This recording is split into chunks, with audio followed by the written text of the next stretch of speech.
This town is truly extraordinary. The idea that they wanted to celebrate Canada a century later and give thanks to the entire nation for their liberation in 1917 is well and truly extraordinary, not least of which because the town had to be destroyed in order to be liberated.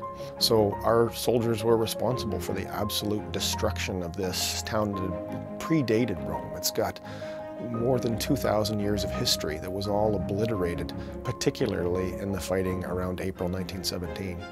But for them, the Canadian final capture of Givenchy in the aftermath of the Battle for Vimy, that marks the start of their rebirth.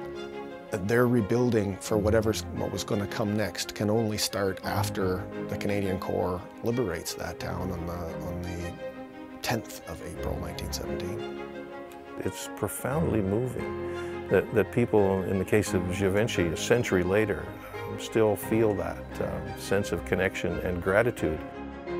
The partnership with Kent and the Gregg Centre started about a year ago, actually, last July, when we were in Givenchy-en-Gohelle in France with our teacher's tour that runs every year. For the people of Givenchy, Vimy and the Battle for Vimy is part of their history and heritage, and they want to remember it.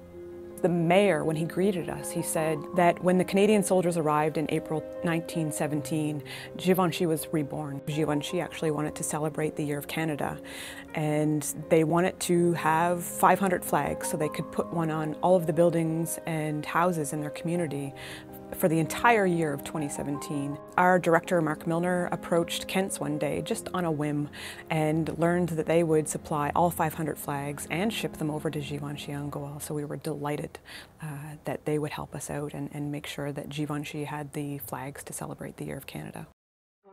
I was humbled to the point of almost shame that our story of Vimy Ridge that gets told and retold in schools across Canada doesn't include these people, doesn't include the people of France.